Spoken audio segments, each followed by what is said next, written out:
This is Lee Ving from Fear, and you're watching the Blairing Out with Eric Blair show. This is the Blairing Out with Eric Blair show. We're backstage at Warped Tour 2009 with Lee Ving of Fear. Lee Ving, how you doing? I'm doing finer than frog hair. How you doing, man? Excellent. Now, you've been doing the Warped Tour now for about 4 or 5 years. What do you love about the Warped Tour? What I love about the Warped Tour is Matt Malice, one of my best friends and most assisting individuals in the whole wide world, makes this whole tour possible. His good assistant Jenny, Kevin Lyman, my band. When you started Fear, what was your original vision for the band? We would start this band that would play much better than all the other punk bands, none of whom knew how to play. We would be able to incite much better than any of the other bands. We would have per capita more riots per engagement than any other punk band in history, and that Clive Davis would scoop us up on his first wave of punk band signings. And now, how today would you define the title hardcore punk? I don't think that that the term means very much anymore. You have to go on an organization to organization basis, band by band. The term's been watered down. It's been made sort of a pop music term by lots of folks, and it just depends on if you hear something you like and you gravitate toward that. And we still intend to have a post-neo-punk jazz thrash fusion offering for the general public where they will not be able to find that anywhere else because nobody else can fucking play. What do you remember about your Saturday Night Live appearance? What stands out to you from that? I remember John Belush giving his last performance on the Saturday Night Live program that night, and I remember feeling what an honor it was to be on that show. I remember how surprised Mr. and Mrs. America looked to see what it was that we were doing. And I got a call the next day from the New York Post saying, "Hello, is this Lee Ving?" I said, "Yes." I was at the Four Seasons Hotel. I'm just waking up. And he says, well, we here at the New York Post got wind of the fact that your performance caused $40,000 worth of damage to Saturday Night Live studios at Rockefeller Center last night. And I said, "That's a bold-faced lie. We're professionals. We caused $500,000 worth of damage. I counted it myself. Thank you and good day to you, sir." Lee, were you close with John Belushi? Yes, indeed. He's a good friend to me. He tried to help us out. The shit that Bob Woodward wrote in his book was lies, calumny, yellow journalism, crap. Somebody trying to make $1 on someone's reputation with no conscience whatever. Yeah, John was our good friend. We miss him real bad. What do you consider your greatest work to date musically? The last record, American Beer, is perhaps the best compositions that have been written to date, yet there are so many more in the toothpaste tube, if you will, it would sort of be hard to say. I have some new work in gravitational lensing and some ballads written, some country songs having to do with gravitational lensing that have not yet been released, which might be my finest hour.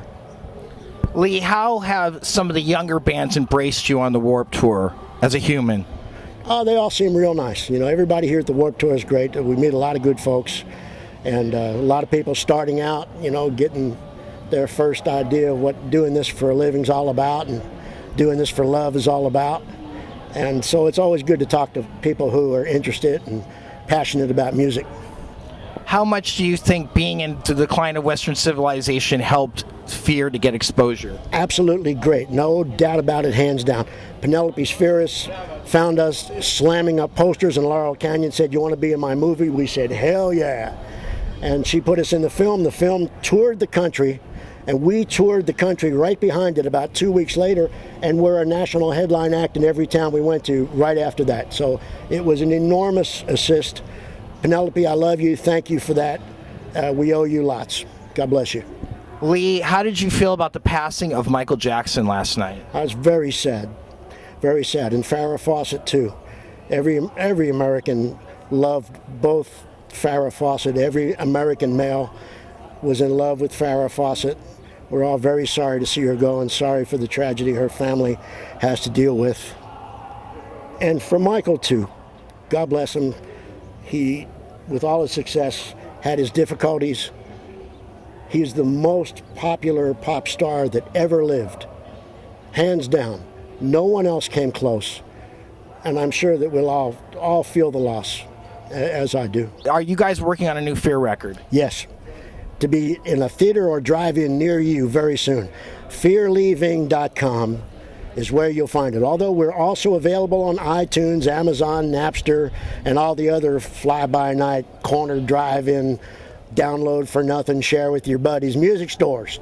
What brings Lee Ving the most peace in his life right now? When I see FearLeeVing.com on my computer screen, it gives me rest, it gives me repose, it gives me impetus, it gives me money. And it's close to the refrigerator too, so I can just wheel myself over the refrigerator, reach in there, grab a couple of cold ones. Although it's now Pabst Blue Ribbon, it's no longer Budweiser. Budweiser sold out, they're owned by a Belgian company now. That's not America, for crying out loud. Pabst Blue Ribbon is the new American beer and the only one left. Although I have to say, there are times when I reach in there and I find myself a Guinness Stout, on top of which I pour some Bass Ale. Sure to be making a black and tan then, not to be talking about the Protestant bastards from Belfast in a negative light, but sure enough for us beer drinkers that appreciate the very best brew in the whole wide world, and free Ireland. What memories stand out to you about making Streets of Fire with Diane Lane? Diane Lane is a sweetheart. She's a beautiful lady. Diane Lane came up to me one day as we were filming, and there was a little downtime, a little opportunity for some conversation, if you will, and she said to me, making goo-goo eyes, "I hear you have a rock and roll band." And I said, "Why, yes, I do. Glad that you asked."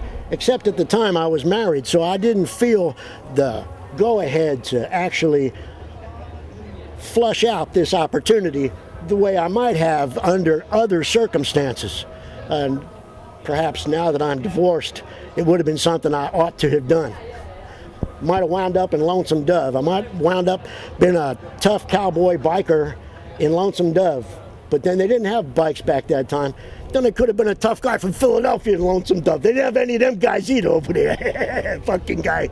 And then another legendary movie that you were a part of was Flashdance with Jennifer Beals. Yeah. Tell me about that experience. That was fun. I get to play an East Coast club owner.